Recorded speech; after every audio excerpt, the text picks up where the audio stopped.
as a red teamer, you have to stay up to date every time. You are emulating threat actors. If you are trying to emulate the threat actors, you are trying to go above and beyond. Prepare your mind. It's not an easy peasy, or it won't be an easy journey. You chose this field, nobody forced you to be here, right? Put in effort to kind of understand the field you are, your specialty, be a better version of yourself every time. Always aspire to learn. Hi, I'm Kyser Clark, and welcome to The Hacker's Cache, the show that decrypts the secrets of offensive security one bite at a time. Every week, I invite you into the world of ethical hacking by interviewing leading offensive security practitioners. If you are a penetration tester, bug bounty hunter, red teamer, or blue teamer who wants to better understand the modern hacker mindset, whether you are new or experienced, this show is for you. Hello, welcome to the Hacker's Cache. My name is Kyser Clark. I have over 6 years of experience in the cybersecurity field, and I currently work as a full-time penetration tester. Today I have Opeyemi Kolawole, who is a full-time red teamer, and he also runs the YouTube channel Hacking Insights that has almost 6,000 subscribers. He has 27 hacking videos on the channel. For education, he has a Bachelor of Science in Biology. For certifications, probably the longest list up to this point out of all the episodes, so it's going to take a second. So he's got the OSCP, he's got the Hack the Box CPTS, he's got the Hack the Box Certified Bug Bounty Hunter, that's a CBBH, Hack the Box Certified Defensive Security Analyst, CDSA. He has completed Hack the Box Pro Labs, Dante, Rasa Labs, Offshore, and Zephyr. He has the Altered Security Certified Red Team Expert, that's a CRTE, the Certified Red Team Professional, that's a CRTP, and the Certified Enterprise Security Professional from Altered Security, that's the CESP. He's got the INE Security Web Application Penetration Tester Extreme, that's the EWPTX, the INE Security Professional Penetration Tester, that's the EPPT, the INE Security Junior Penetration Tester, that's the EJPT, the Zero Point Security Certified Red Team Operator, that's the CRTO, Cyberwarfare Labs, Certified Red Team Analyst, that's the CRTA. He has a Certified Ethical Hacker Master, which is both the practical and the base CEH combined to make the master. And then he has a CompTIA Network Plus, Security Plus, and Pentest Plus. And last but not least, he has the Microsoft Certified Azure Fundamentals. So Opeyemi, thank you so much for taking your time and doing this episode with me. Really do appreciate it. Go ahead and walk through your background, introduce yourself to the audience, and go ahead and tell us how you got into the cybersecurity field. Right, thank you, Clark. I appreciate the opportunity given to be on this podcast. My name once again is Opeyemi Kolawole. I've been in the cybersecurity field for over 6 years now. I'm currently working as a red team operator with one of the biggest pharmaceutical and health company in the US. I have experience in penetration testing as well. I've worked as a consultant to Facebook, which we also known as Meta. And prior to that, I've done a lot of consulting jobs. I have bachelor's in animal biology, which a lot of people always ask questions about how you pivoted from being a biologist to cybersecurity professional. It's a great journey for me, and I took that opportunity when I moved to the US in the year 2016. Cybersecurity is something I've always loved to do, and even though I never had the opportunity back in my home country, when I moved to the US, I feel like this is a great opportunity for me to dive more deeper into what I enjoy doing more. So that is when I started my career in the cybersecurity space. Overall, I would say I've been enjoying the journey so far.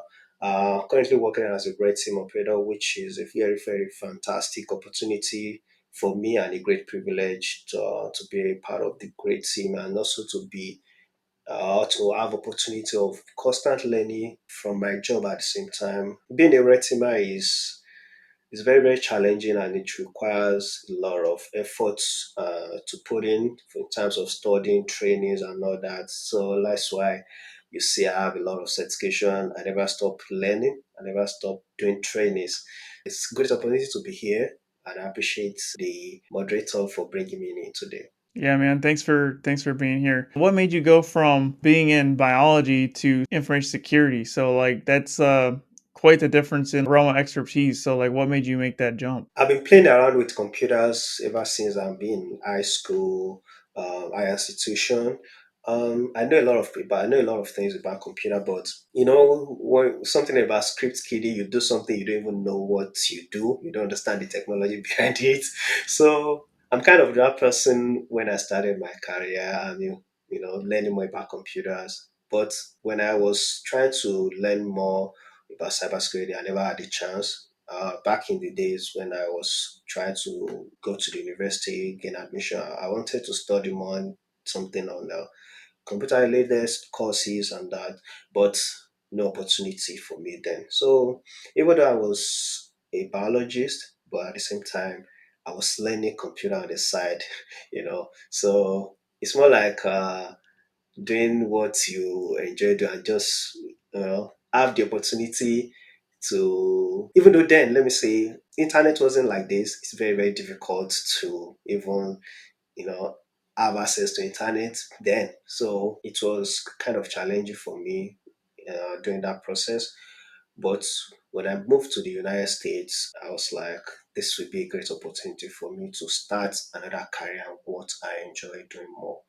So when I moved to the US, I started with organization as an internship student, so which lasted for about 6 months. So after that, I was given opportunity to start working with the organization, which I was there for about 2 years, and that is how I started my career in the cybersecurity space. Thanks for sharing your journey. It's definitely inspiring, especially those who are, coming from a different background. Because that's why I asked you that question. Because a lot of people they want to be in the information security field, but they don't have, the experience in it, and they're coming from a different field. And you can make the jump. Before I joined the military, the United States Air Force, I went into cyber defense operations in the U.S. Air Force.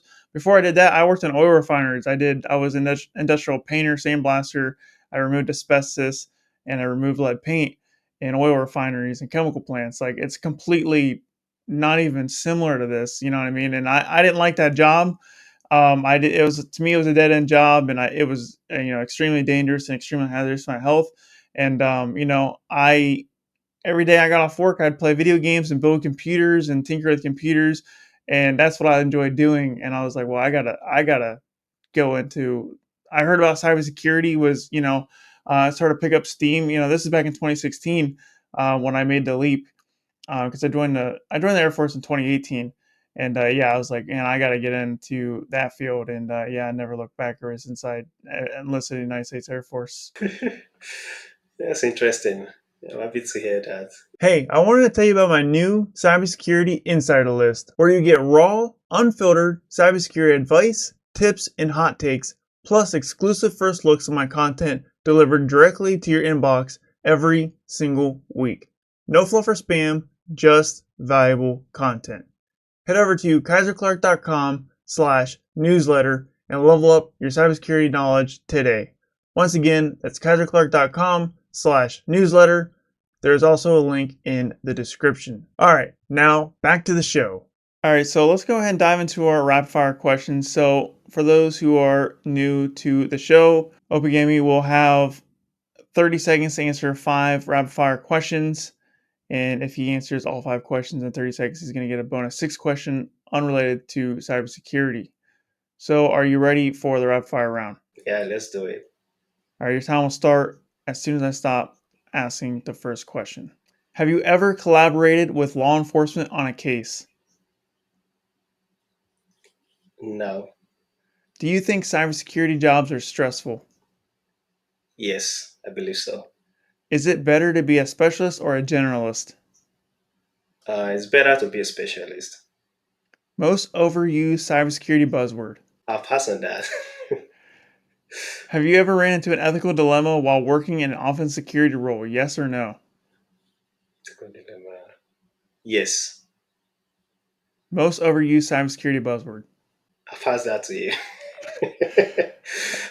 All right. So I actually asked that question on episode 1, actually, and the Okay. most overused cybersecurity buzzword for that episode was zero trust, and that's my Hmm. preferred cybersecurity buzzword. But if I had to come up with a second one, that is hard. That is a hard question because, like, I think it's zero trust, but I'm trying to think of another one that's not zero trust because we already talked about zero trust on the show. So let me think here. Yeah, I'm drawing a blank. I think zero trust is my favorite one. Most overused cybersecurity buzzword. Maybe maybe AI, artificial intelligence. Maybe that might be Mm, one you could throw in there. But I think AI is truly the future. So I don't think putting it in a buzzword category so is yeah, fair. But it definitely can be used as buzzword because there's a lot of people that yes, they talk about AI, but it's not really AI. It's kind of just like a uh, program, that does things. right. Because there's definitely a lot of products out there that say, yeah, we have AI in our product, but we don't Use them all actually know for. what AI really is. So, your most interesting response, I would say, do you think cybersecurity jobs are stressful? So, I want to know why you think cybersecurity jobs are stressful. Oh, cybersecurity job are stressful. Isn't because I'm currently working in the cybersecurity field, and I can say from my experience, especially on the offensive security side, due to the fact that it's very, very challenging, makes it stressful. Let me use the example as a red teamer. You have to stay up to date every time. You are emulating threat actors. So if you are trying to emulate the threat actors, you are trying to go above and beyond, shifting away from your comfort zone, staying up to in nights, learning stuff. That alone is very, very stressful. Combine different skills, trying to learn malware development, trying to learn coding, trying to, learn how to bypass evasion techniques, and all those things can make the job very, very stressful. That's why I said it's very, very stressful from my experience. And I would say most of the time, this is why it's very, very important to take breaks. So just to get refreshed, get your brain refreshed, get your mind refreshed. And if it's not that stressful, then I won't say cybersecurity because I can categorize say from my own field.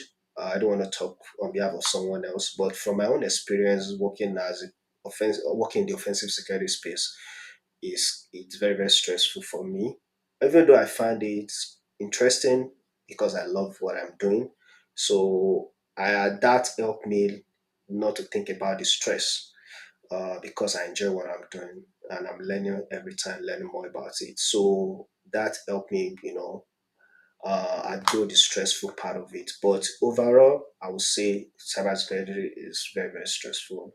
It's a very, very stressful field to be in.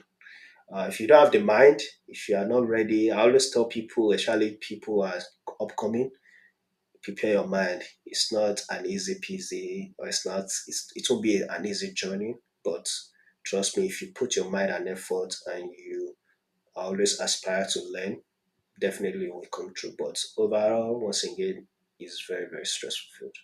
Great insights. Yeah, I agree with you there. It is stressful from my perspective. It's stressful because I work in consulting, so I'm doing a 1 week or a 2 week engagement, sometimes three. So I'm just doing back to back to back to back pen tests, and every Right. time is a new environment. So I have to learn this whole new environment Technology. every time, and then it's stressful because it's like you don't know if you're missing something. You know what I mean? You can never know. I did all my tricks that I know, but I don't know everything about everything. So I might have missed something, and I probably did miss something, and that stresses me out. And then Yeah. you got deadlines on and report writing. Like, did I write this the right way? Is this clear? Is this understandable? Like, it makes sense to me, but does it make sense to the person going to read this report? And then, yeah, it's a lot. And then on top of that, like you said, there's a lot to learn, and there's a million different courses or different, and there's like 450 different certifications out there. It's like, well, which ones do I go after? What certifications do I actually do? Which courses do I actually do?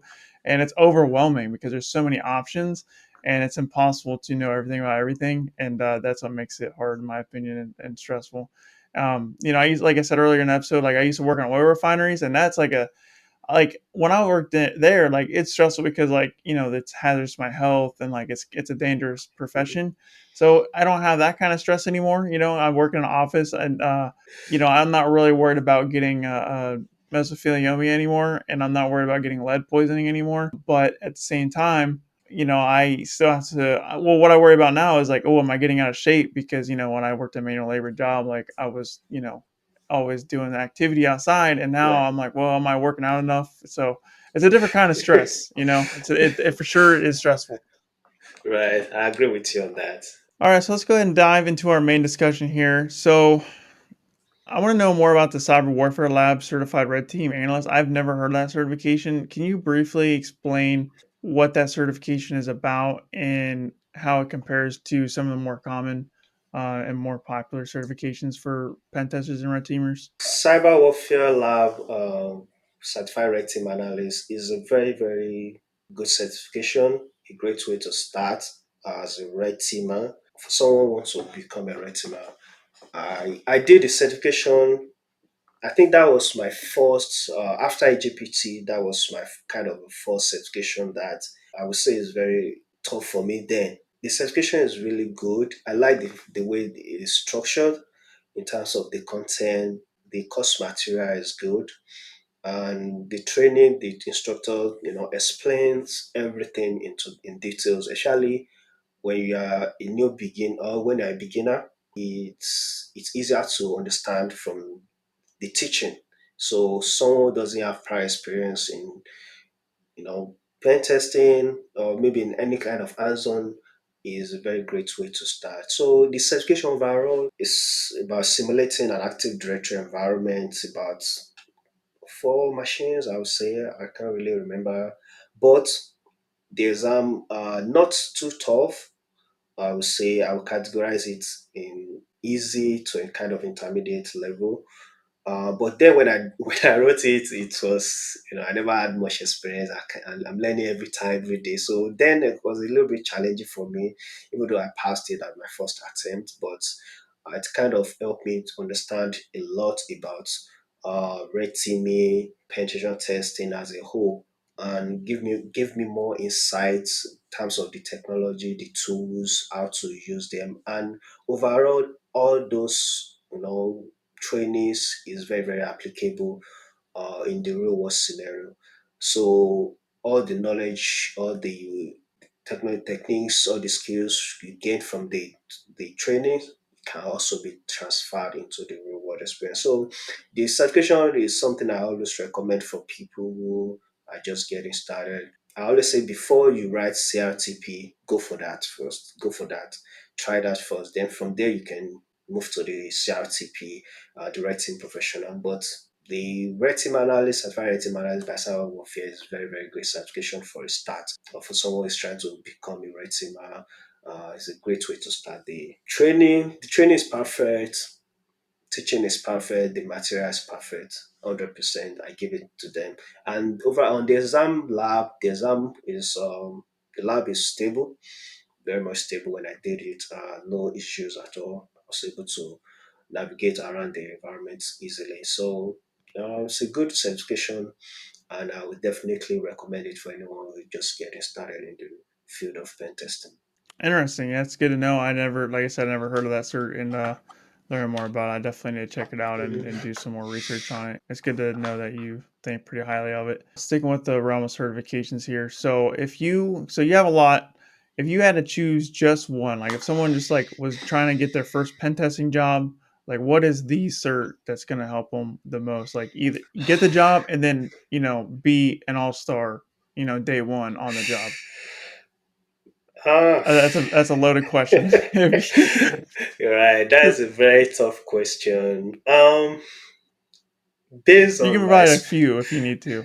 okay, based on my experience with all the certifications I have, if I would recommend one in terms of getting a job, bringing out the best in yourself in the job environment, I would say CPTS. I would recommend CPTS. The only downside on CPTS is it's still very new. So I think I'm not sure if it's almost 2 years, if it's 2 years already. So it's still pretty much new certification, which need a lot of time to get recognized by HR and potential employers and all that. But CPTS is I would recommend the certification for if you want to hit the ground running whenever you land a job. It's definitely the right certification. I would have said OSCP, but OSCP is not as tough as CPTS, and even though the exam is structured differently, but in terms of getting the required skill, gaining the required skill, I'll still pick CPTS because it simulates real world penetration testing compared to SCP that is kind of more of CTF like. I enjoy the Active Directory environment in OSCP. Even though it's a very small lab environment compared to CPTF, but it was challenging for me that when I did it. So, but to answer your question once again, I would still recommend CPTS so far. That's another one for CPTS, everyone. Yeah, you're not the first person to highly recommend CPTS. Everyone speaks extremely highly of it, Yeah. and the thing I keep running into is like, yeah, the only downside is it's new and not a lot of HR people know about it yet. Yeah. But it's catching up to the OSCP very fast. It sounds like so. Sounds like I need to get on the CPTS immediately to level up my pen testing game for sure. Mhm. That'll be fun.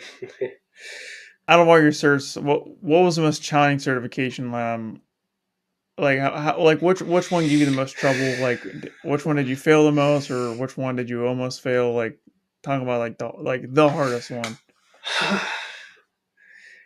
The hardest one so far, hmm, I'll still say CPTS. Yes, it's CPTS. I know I've done a lot of certifications. I've run through a lot of challenges in all those certifications. Even in OSCP, I I remember when I was doing the Active Directory lab, when I solved the standalone machine, I was working on the Active Directory, and I spent about 6 hours on it without even getting, having a perfect direction to go. So it was challenging as well. But CPTS is on another level. I almost failed it. Reason is because I know the exam is about 10 days. I was able to finish the lab on the ninth day, and I have only one day to write report. Oh So wow. it was very, very, very, very challenging. CPTS is the most challenging certification I've ever written so far. I will rate it at the top. Then maybe I can now say after that I'll still pick CRTO then before OSCP. Even the Healing Security Certified Pension Testing Extreme, that one also is on another level. All those certifications have they are very, very crazy on their own different levels. But the most challenging certification is CPTS for me personally. Anyways, that's good to know.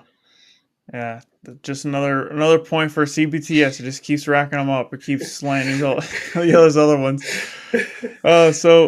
My next question is: has having a lot of certifications ever negatively affected you? So the reason why I'm asking that is because there's a lot of people who, they're certification haters. I have a lot of certifications. I have 13, and I've been told that like, oh, you have too many certifications, and it doesn't equal real world experience. And people talk about how people with a lot of certifications they get into the job and they can't perform well. So have you ever had any issues with someone saying like, oh, you have you know too many certifications and it doesn't look good or anything like that? Or I've seen a lot of criticism on that, even to me personally. But one thing about me is I write certifications for my own development and training, personal growth, not because of the paper. Um, the paper is just a proof of your achievement. But for me, my main goal or my major reason for certification, writing multiple certifications, is because I want to learn more. I want to train. I want to upskill myself and all that. So, and one thing I always tell people is having a lot of certifications helped me land my first job. I landed my first cybersecurity job because I have a lot of certification, hands-on certifications. The employer, not even the funnest part of it is when I was hired, they hired me for not because of the skills. My skill was just an additional. The major role was, even I never had experience on what they were aiming for, you know. But because I have some soft skills and some software skill and all that, so that kind of helped to give give the employer potential, give me insight about, let's give this guy an opportunity to work with us. So the one thing that I always say is certification. If you are applying for a job, for example, and if two people are applying for a job, one person has a lot of certification and the other person doesn't have certification, right? The recruiter will pick the person that have a lot of certifications to reach out first. If they're trying to weigh the options, they will first reach out to the person that have a lot of certification. So those are the example, those are the ways these certifications help on your resume. You might be saying, okay, you're doing training, but at the same time, adding those into your resume helps a lot. I were most of whenever when I was applying for a job, I get multiple interviews every time. A lot of people don't get interview. Always like, well, how did you get interview? How are you getting interviews? So certification, I would never ever say anything negative about it. Even though everybody have different opinion about it, but for me, it's something I love to do for my own personal growth and development. At the same time, it's helping on my resume having those certification, and I've received a lot of criticism on that. That you have a lot of certification on. Why are you doing this? You are wasting your money. I was like, don't worry about it. Let me be worried about that. So yeah, it's one of those things that happen. Everybody with their own different opinion, but it is what it is, and I will never stop, training or learning because of negative comments on the certification. If I see any certification I love and I love the training, I want to be a part of the training, I would sign up for it and go for it.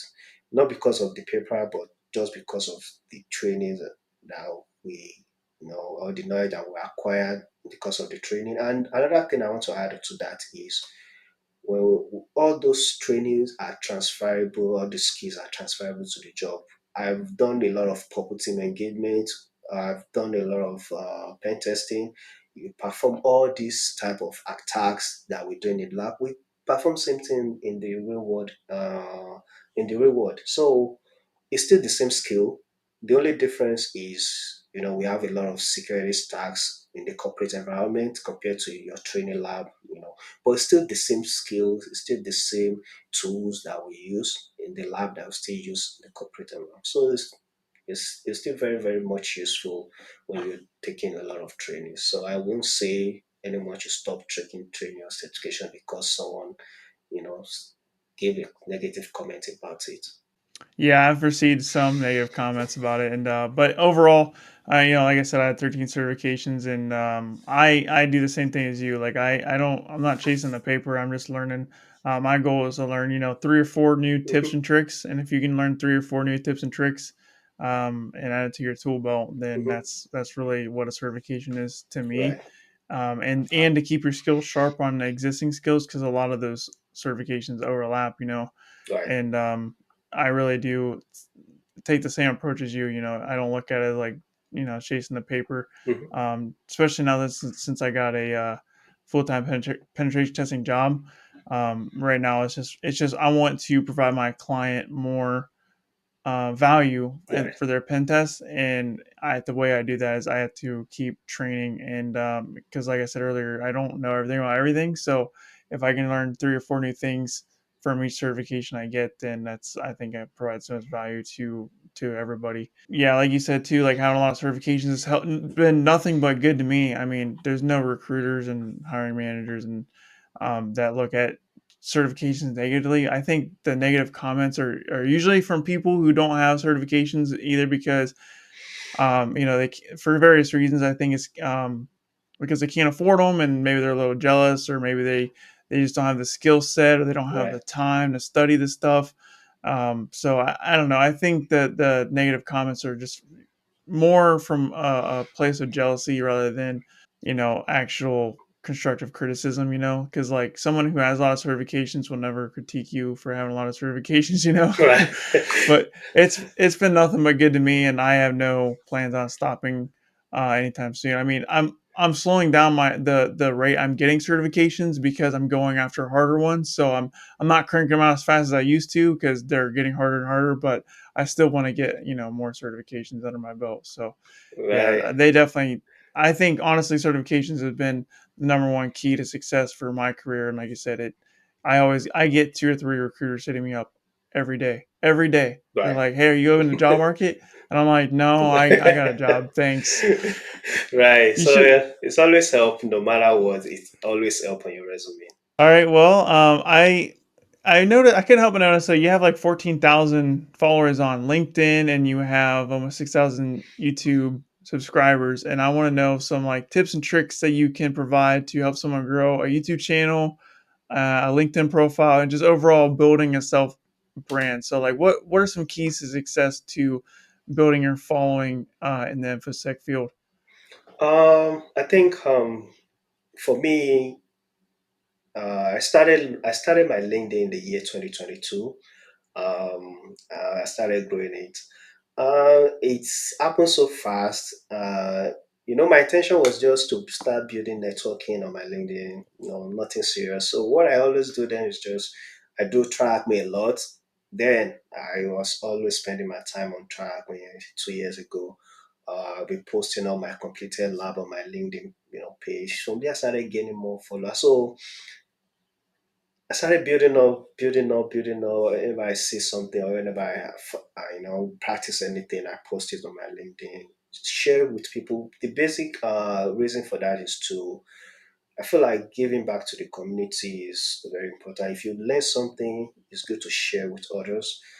There was a GitHub page I found recently that you can use, set up a pivoting lab. I've never seen it before. I was just, browsing around research and I found it, and it's a very powerful lab that has about 7 machines. That it's a very very cool lab, very very stable lab. You set it up on your Kali and you learn pivoting and all that.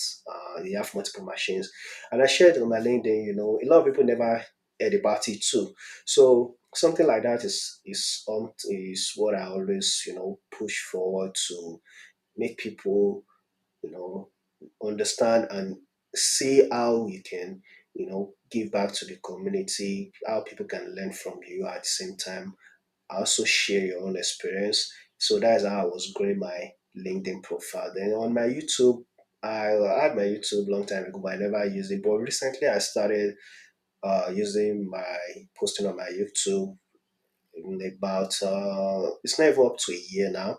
That I was very very active, trying to post videos and share knowledge on my YouTube. So yeah, I was most time I was like, I don't know how this grows so fast like this, but I just kept doing what I love to do, sharing knowledge and ideas. At the same time, it's helping my channel to grow fast and bringing more audiences and all that. So I think the secret to that is, as a security professional, don't always put yourself out. Let me say, nobody will know you or nobody will look into your profile, nobody will check your page or your YouTube channel if you're not putting yourself out, right? So that's what we call branding. You brand yourself, you let people know about you, let people know what you're doing, and from there people can also learn a lot of things from you, from your page, from your channel. So networking, putting yourself out, branding yourself is very, very important in the cybersecurity space. And it has also been helping me. Even though it's not easy to, I know you have your own YouTube as well. I believe you know what I'm saying. It's not easy to be making videos, coming up with different ideas and sharing knowledges like that. So it can be challenging sometimes working full time. At the same time, you want to make a video, we're staying up late doing some doing some research. I know it can be very challenging, but the thing, like I said before, you have to have passion for this.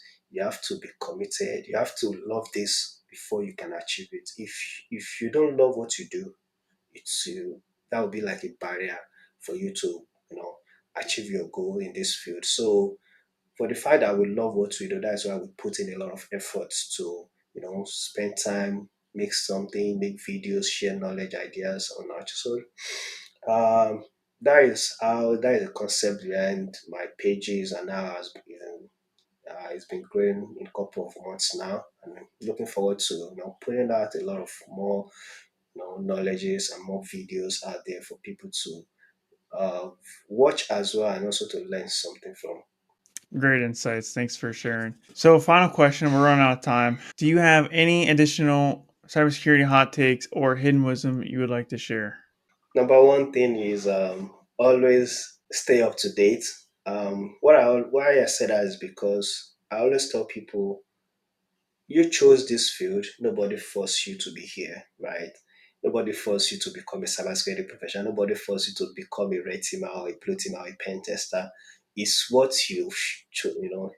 that is what you chose. And if you have passion for it, you should always, put in effort to kind of understand the field you are, your specialty, you know, be a better version of yourself every time.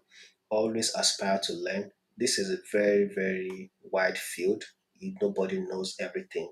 We are all learning every day, new technologies, every day, new zero-day vulnerabilities, things like that. So it's an evolving field where you just have to keep learning, and then you can, if you're kind of a lazy person who doesn't want to learn, this field is not for you. But I believe for every cybersecurity professionals out there, we chose this part. Let's try to stay up to date. Let's try to make sure we learn something.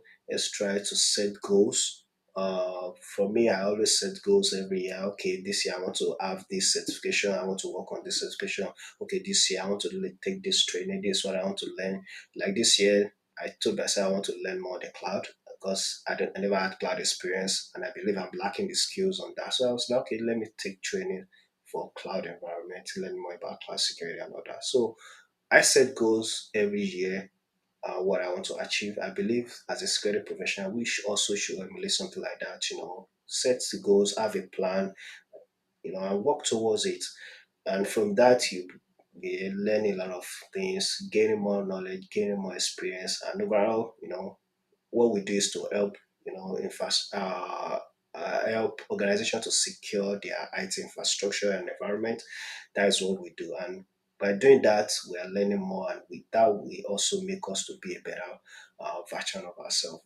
Great insights. Thanks for sharing. Opeyemi, where can the audience get a hold of you if they want to connect with you?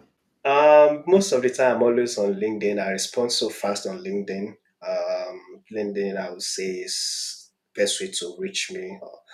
In case you have any questions, if you want to collaborate or anything, or want to do a training together, do some labs, whatever you want to do, LinkedIn is the best way to go for me. I respond quickly, and I'm most always active on LinkedIn. Perfect. And LinkedIn is the best way to get a hold of me as well, audience, and my website, kaiserclark.com. Obigemi, thank you so much for taking your time doing this. It's been a pleasure. You've provided a lot of insights. So thank you so much for being here. And audience, if you haven't reviewed the show on Spotify and Apple Podcasts yet, I would really appreciate it. If you drop the 5-star review, that'd be the number one way to support the show right now. So if you can do that, I'd really appreciate it. And if you're watching or listening on YouTube, like the video and drop a comment. Let me know what you want to see on the show going forward. Until then, thanks for watching. Thanks for listening. This is Kyser signing off.